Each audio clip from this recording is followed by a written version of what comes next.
Inaction is never ever an option. Whether we do something or we don't do something, we are still acting. Whether we say something or we don't say anything, we are still acting. Inaction is not an option.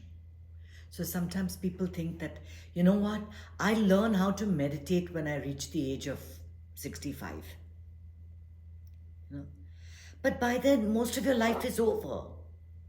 You've lived a life that's been filled with stress. You've not known exactly how to deal with your situation. You haven't understood what life is all about. And now you want to meditate when everything is over and you're retired and you've got really no great problems to deal with. The time to learn how to meditate is when you're young. So encourage your children, encourage your grandchildren to meditate. Encourage them to sit and meditate. It really saddens me when people can benefit so much. People that are close to me, people that are related to me, but would rather face their problems than try the path of meditation.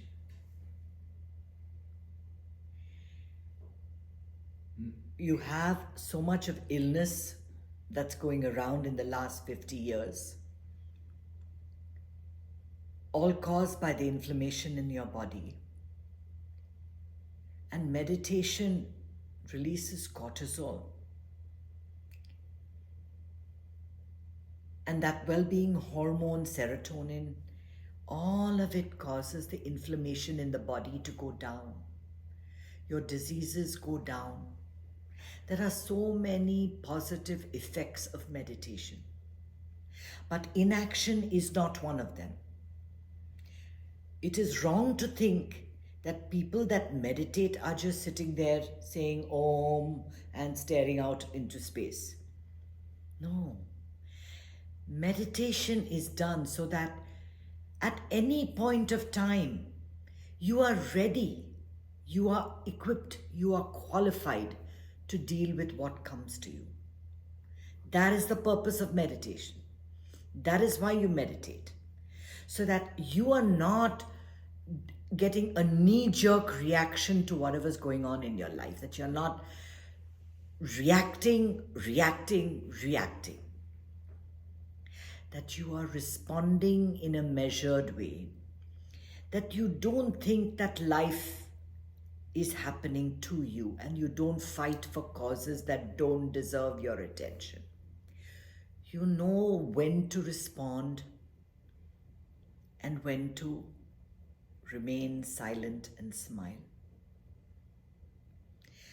Because understanding right action is so important, because we spend a lot of time saying, I should have said this, I could have done that.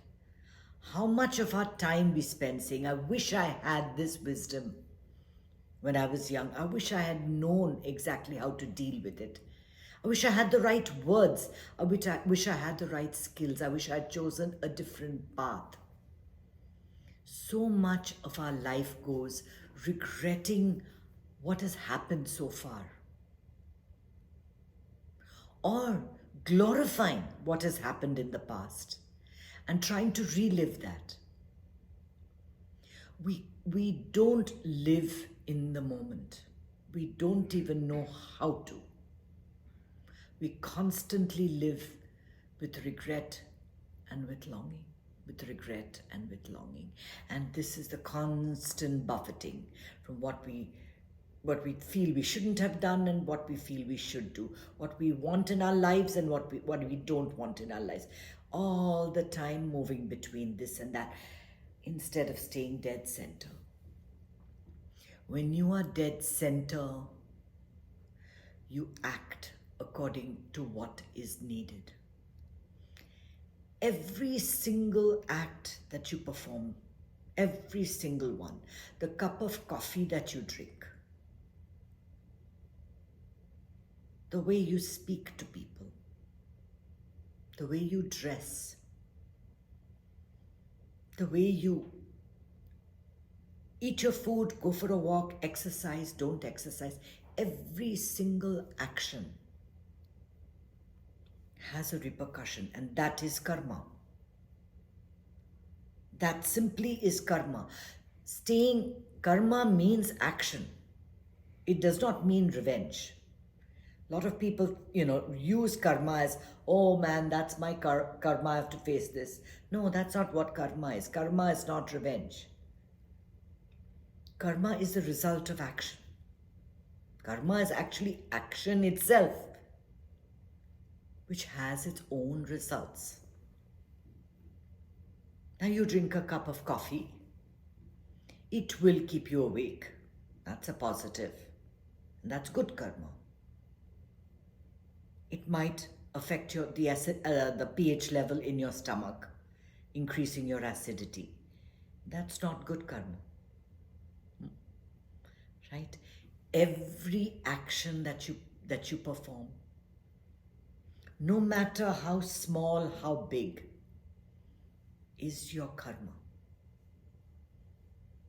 Karma is often seen by most people as duty. I perform my karma. I do what I have to do. You see, if you get isolated in the movement, you always act. So if somebody is hysterical and is screaming, you might actually need to slap that person. You might be a siddha. You might be a sage. But sometimes even gurus, they slap you. They waken you up. They shake you up, right? They say things that shock you into believing, into getting into the moment, right? Sometimes they say things that are offensive at first, but it's what is needed. It's what you need to be hearing so that you slip into the moment, so that you act. This modern world is so much into what is in it for me, that self-seeking attitude, that every action is done with a motive. There's always a motive behind it. Nothing is done for the sake of action alone. What is in it for me? How many likes am I going to get on Facebook? How much money is coming out of this? What am I getting out of this? To selflessly give yourself to the moment is the creed of a very narrow percentage of the population. Very few people just live for the moment, do what they have to do.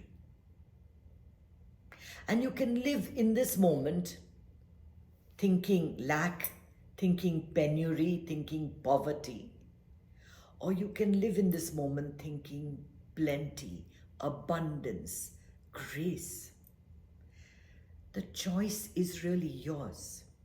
If you keep thinking about the things that you should have gotten from that act, you never got, that you keep doing and you never get, it's going to be lack, lack, lack for the rest of your life.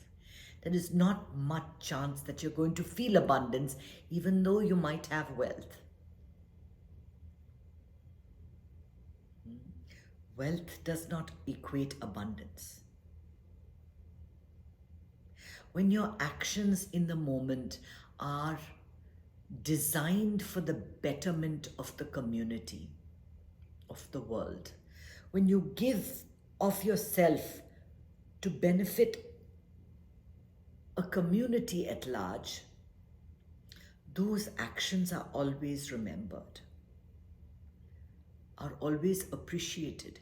And the results that come from that are exponentially greater than the effort that's put into it. Because when you give of yourself without thinking of what's in it for you, you are drawing from the source and giving back to the source. And the nature of the source is plenty, is diversity, is this wonder of our universe. We don't have just 5 stars, we have 1 billion stars. We don't just have 5 varieties of plants, we have 1 billion. Hundreds and hundreds of species of insects and birds. This is the nature of the source. But we want to take part of it and keep it for ourselves. This is my land. See how the Native Americans lived? The land was for everyone. And they gave it freely. They gave it freely to the people that came, little realizing that they had another agenda. And where does it leave them? All those people that grabbed land, that killed so many to grab that land, where are they now? They are gone. Who does that land belong to? Probably somebody else. Who knows? All that energy that you spent stealing from others, taking, what belonged to somebody else. Your actions, they matter, they pass down. They pass down, the impressions pass down, generation by generation by generation. And whatever action there is, at some point, there is a reaction. And that's your karma. Our actions are like throwing a bunch of seeds into a field. We throw rice seeds, we throw palm seeds, we throw vegetable seeds. At its own time, each one will flower. We have no control over that. If we are looking for specific action, result from the action, we are simply setting ourselves up for a lifetime of anxiety, waiting for something to happen. Have you ever tried watching a pot of water boil? It takes forever. It never seems to come to boil. You put it on the stove, quite aware that the fire will heat the water, and you go away, do something else, come back, and it'll be nicely boiling for your cup of tea. Without any effort on your part, without any anxiety, without any thought, oh my God, when is this water going to boil? I have to go, I have to do this, I have to do that. You know how much anxiety we induce for ourselves trying to control the result of action. When there is a situation that demands a response, you respond. The time that we spend so much of our time planning for those eventualities. But when a situation comes, you take care of it. You have that. There is going to be that courage that comes up to deal with whatever has to be dealt with in the moment. And this is what meditation gives you. It gives you the ability to slip into the moment. Sit comfortably with your back straight. You know how you feel that kind of a slipping into something? That comes in every action if you just take that deep breath. You say it's all okay, you let go, and then you do what has to be done. Everything you do is important. Give it your full attention, because through you, it is through your attention that the entire awareness of universe flows.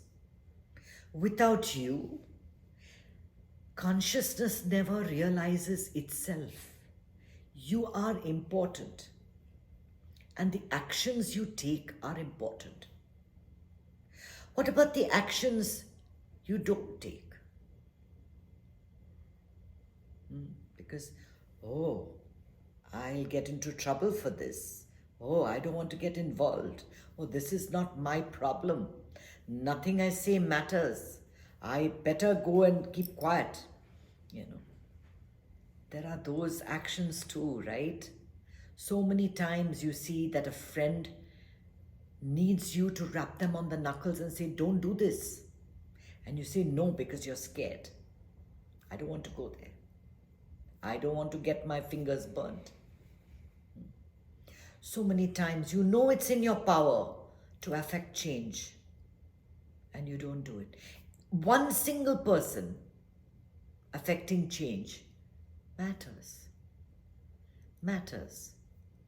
You reach out to one person from the other side, what you consider to be the other side. One person.